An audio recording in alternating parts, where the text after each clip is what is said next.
There's nothing like a second take of a video. Ran all the way through it. OBS crashed and no video. So anyhow, I've really been slightly out of commission this past week. Wanted to get a few videos out. Really couldn't. Had a wisdom tooth extracted on Monday. Couldn't open my mouth more than an inch. Was hard to eat, but work was also crazy with end of the year wrap up and everything. But I'll tell you what, with a wisdom tooth out all week, thank God for Vitamix. I've been doing smoothies all week long. Even I went to the Irish pub the night before surgery. Probably shouldn't have had the whiskey and the Guinness, but that's all right. So anyhow, took the Irish stew leftovers and put it in the Vitamix with a little coconut milk and let it warm up. It was awesome. It was great. Maybe I was just craving some real food, but all week long I've been doing all sorts of different concoctions with the Vitamix, and it was good. It was definitely good. Bone broth protein powder that I found over at Whole Foods. Something brand new that I'm gonna start using from now on. So anyhow, the research continues. This is Jeff with the HODL Report. Join me on today's video as we take a further look into what the U.S. Congress is doing about helping digital assets go mainstream. And I know last week we talked and focused a little bit on the HR 7356, which was called the Token Taxonomy Bill, sponsored by two congressmen, Warren Davidson and Darren Soto.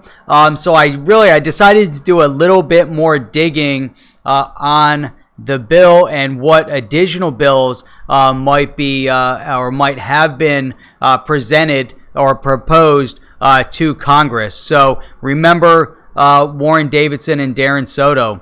So the first bill that popped up was HR 3708 from a year and a half ago, September of 2017, a proposed bill to amend the Internal Revenue Code of 1986, and was actually adopted or added to HR 7356. So HR 3708 had 5 co-sponsors.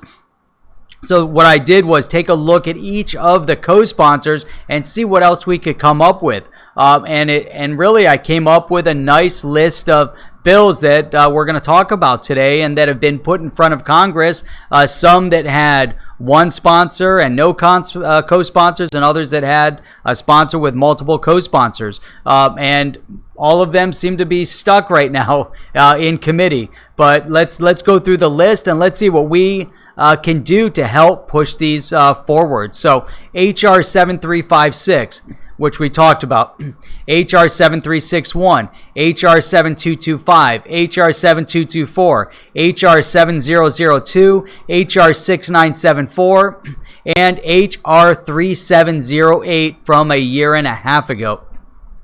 Let's go through, review each one of them in turn. If you look below in the description, I'm going to put a link to each of these proposed bills so you can go and read and check it out yourself and follow the progress. So, December 20th, 2018, right?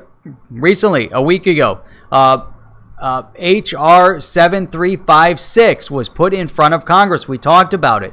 The name of the bill, Token Taxonomy Bill. The purpose, to amend the Securities Act of 1933 and the Securities Exchange Act of 1934 to exclude digital tokens from the definition of a security, to direct the Securities and Exchange Commission to enact certain regulatory changes regarding digital units secured through public key cryptography, to adjust taxation of virtual currencies held in individual retirement accounts, to create a tax exemption for exchanges of one virtual currency for another, which was really a take from 3708, to create a de minimis exemption from taxation for gains realized from the sale or exchange of virtual currency for other than cash and for other purposes. The primary sponsor of that bill, Warren Davidson, Republican, Ohio District 8, Co-sponsor Darren Soto, Democrat, Florida District 9. It's awesome to see bipartisan bills, and we're going to see more of them. So this one is now in committee. It's in the Financial Services Committee as well as in the Ways and Means Committee. Same day, December 20th, 2018, another bill, HR 7361, was put in front of Congress. The purpose, to amend the Internal Revenue Code of 1986 to allow exclusion of gain or loss on like-kind exchanges of virtual currency. Now, this has a new sponsor. Let's remember this name, Ted Budd, Republican, North Carolina, District 13. No co-sponsors, found its way to the House Ways and Means Committee. Now, it's really important because both of these have an impact on the IRS code of 1986, which has to do with the sale or exchange of digital assets, which impacts all of us if you have to go through and look for your paired currency and move it to another exchange to buy the one that you want. You have a lot of buying and selling going on, even if you're just holding the currency for a long term. If you're trading and you're doing a lot of buying and selling and never going into fiat, you're still liable for the gains that you're going to be making on that exchange. So these are very important bills, and this is a take of from the 3708 from a year and a half ago. Now, December 6, 2018, HR 7225 was put in front of Congress. The title, U.S. Virtual Currency Market and Regulatory Competitiveness Act of 2018. The purpose, to promote United States competitiveness in the evolving global virtual currency marketplace. This is very important. This is really addressing the fact that this is an important technology, that the world is adopting this technology, and the U.S. cannot afford to fall a step behind. So we have to make sure that there's proper regulation in place to maintain the U.S. Competitiveness in this marketplace. Now, the primary sponsor of this bill, someone we know, Darren Soto, Democrat, Florida, District 9. He had 3 co-sponsors. Someone else we know, Warren Davidson, Republican, Ohio, District 8. Ted Budd, Republican, North Carolina, District 13. And Tom Emmer, Republican, Minnesota, District 6. Remember all of these names because we're going to see them again. Now, this bill is sitting right now in the House Financial Services Committee as well as the Committee on Agriculture. No movement yet in any committee on any of these bills. This is where they are. We want to make sure that these don't die in committee like it looks like HR 3708 died in committee. It never moved any further, but the good news is that they're taking from that bill and they're putting it into new bills, giving it new life. Now, December 6th, same day, HR 7224 was put in front of Congress. The title, Virtual Currency Consumer Protection Act of 2018, protect us, the ones that are investing. This is important. This, again, shows the trend and tendency of these congressional representatives to understand that this is going to go mainstream, and we need to take action now, today, to make sure that all of the protection, all of the regulations are in place so that when mainstream does hit, which is now urgent because it's right around the corner, that it is ready, that the entire marketplace is ready within the right framework. So this is critical. Again, Darren Soto, Democrat, Florida, District 9. The purpose of this bill, to promote fair and transparent virtual currency markets by examining the potential for price manipulation. Darren Soto had 3 co-sponsors on this bill. Warren Davidson, Republican, Ohio, District 8. Ted Budd, Republican, North Carolina, District 13. Names we already know. A newcomer, Bonnie Coleman Watson, Democrat, New Jersey, District 12, 2 Democrats, 2 Republicans. It's awesome to see bipartisanship, especially when it has to do with something critical like digital assets and blockchain technology. Now, this is sitting in committee. the House Financial Services Committee, as well as the Committee on Agriculture. Now, September 28th, let's go back a few months, H.R. 7002 was put in front of Congress. The title of this one, Blockchain Records and Transactions Act of 2018.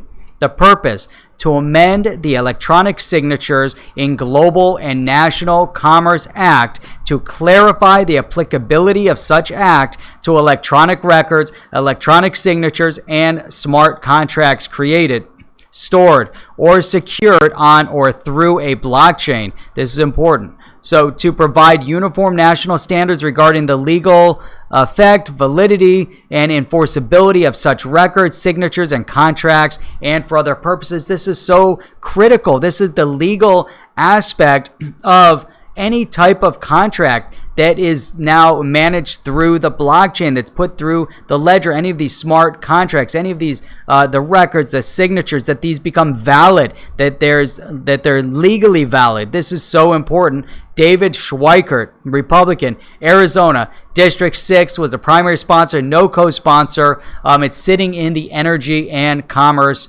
Committee. Next on the list, September 28th, 2018, H.R. 6974 was put in front of Congress.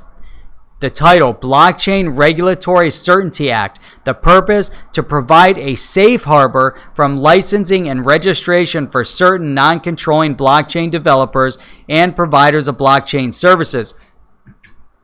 A new primary sponsor, Tom Emmer, Republican, Minnesota, District 6, no co-sponsor. It's currently sitting in the Financial Services Committee. So we see a lot of the similar committees in terms of who's handling these proposed bills when it has to do with blockchain and digital assets and finances. So our focus, for us to help, we know exactly where we need to go. Now, September 7th, 2017, H.R. 3708 was put in front of Congress. The purpose, to amend the Internal Revenue Code of 1986 to exclude from gross income de minimis gains from certain sales of exchanges of virtual currency and for other purposes. The primary sponsor, David Schweikert, Republican, Arizona, District 6. 5 co-sponsors, Jared Polis, Democrat, Colorado, District 2. We haven't seen him again since 2017. Mark Meadows, Republican, North Carolina, District 11. Number 3, Ted Budd, we have seen. We've heard, and he's sponsored. Republican, North Carolina, District 13. Tom Emmer, someone else we know. Republican, Minnesota, District 6. And finally, Thomas MacArthur, Republican, New Jersey, District 3. This is currently, or at least it was, sitting in the House Ways and Means. It's been there for a year. It doesn't seem like it had any movement. This is from a year and a half ago, before the public, before the news media, before there was the big, huge boom in the bull market of the digital asset space. And Congress was still looking at this as an urgent need, as a proposed bill, even before the big bull market of December of 2017. So this is really important, but it looks like this bill was stuck and potentially died in the House Ways and Means Committee. And again, I'm bringing all of this up, and I want you to remember these names.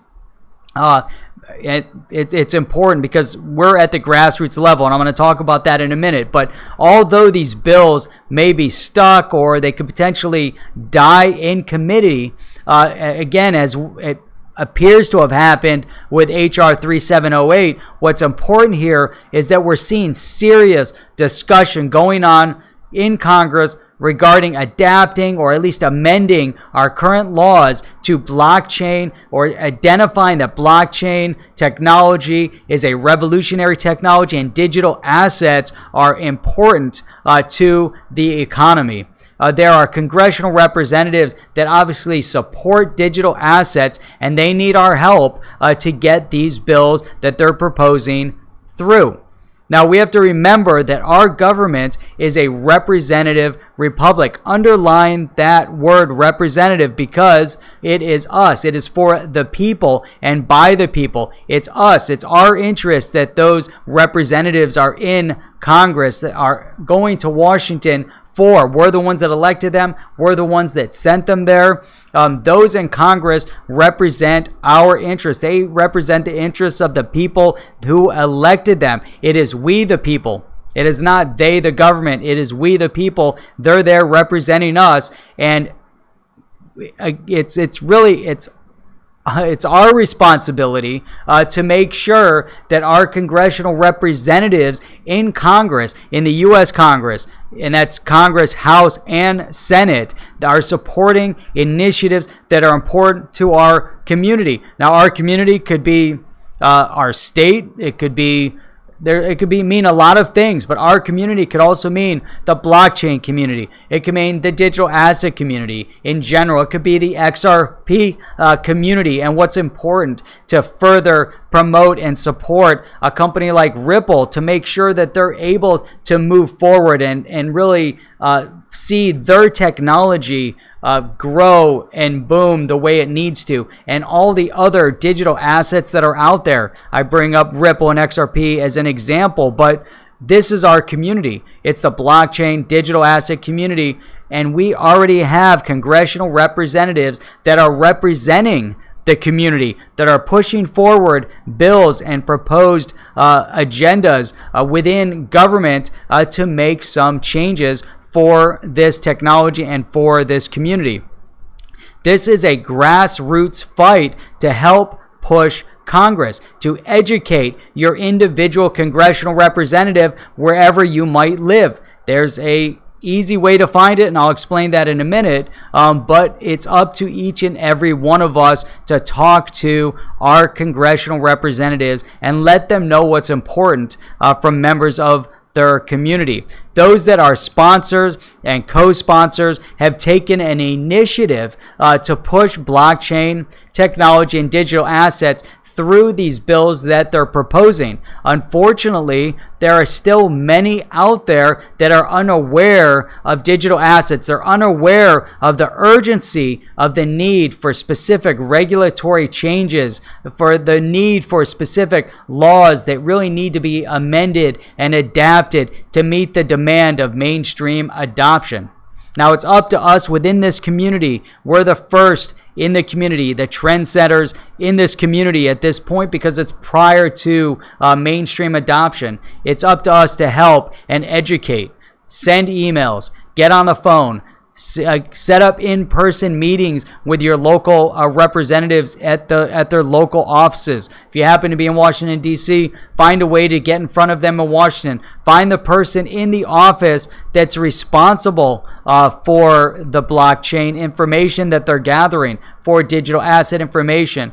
Find the individual that's responsible within each one of these committees. And this is going to be on a future video. I'll go into the committees a little bit more in depth as we look at how the progress of these bills takes place within the committee. But there are 435 total U.S. congressional representatives, and so far we know that 9 are on board. There's a link below. Go to that website, plug in your zip code, and it'll tell you who your congressional representatives are in both the House and the Senate. Now, before we end, let's go through a breakdown of sponsors and co-sponsors. All the sponsors, let's start with them. Warren Davidson, get to know the name, Republican, Ohio, District 8. He was the primary on 7356, co-sponsor on 7225 and 7224. Ted Budd, Republican, North Carolina, District 13. He was the primary on 7361, and he was a co-sponsor on 7225, 7224, and the oldie, 3708. I called it oldie a year and a half ago. Darren Soto, Democrat, Florida, District 9, primary on 7225, 7224, and co-sponsor on 7356. David Schweikert, Republican, Arizona, District 6. He was the primary on 7002 and 3708, the original from a year and a half ago. No co-sponsored bills on his part. Tom Emmer, Republican, Minnesota, District 6, primary on 6974 and co-sponsor on 7225 and 3708. By the way, this list will also be in the description. You can go through each one of them, and I put a link to their individual websites so you can go and read more about the individual. Now, those that were only co-sponsors that did not sponsor a bill: Bonnie Watson, Coleman, Democrat, New Jersey, District 12, co-sponsor on 7224. Just recently, that was Jared Polis, Democrat, Colorado, District 2, co-sponsor on 3708. We haven't heard from him since, as far as I know. Maybe he is out there. Mark Meadows, Republican, North Carolina, District 11, co-sponsor on 3708. Thomas MacArthur, Republican, New Jersey, District 3, co-sponsor on 3708. This is all important. All the information and links are below. Again, this is a grassroots effort. It's going to take all of us within the community to help push this forward. I'm going to make some phone calls this coming week, hoping to really get a nice gauge, take a temperature on what's going on with some of the new bills, and really get from the congressional offices what we can do at the grassroots level to help push these initiatives further through the committees and find out who in the committee might be the stall point that need the emails and the phone calls. Again, this is Jeff with the HODL Report. If you enjoyed today's video, please give a thumbs up. Subscribe if you haven't done so already. Share the channel with your friends. Leave some comments and some suggestions for topics that you'd like to hear about. And just a quick note before I sign off, I'm not a financial advisor. I'm not giving financial advice, but if I am going to give you any advice, then let it be this: do your own research, invest only what you can afford, invest only what you can afford to lose, and don't buy or sell based on the FUD or FOMO that's spread online. And with that, I look forward to seeing you on my next video, and keep on hodling your crypto.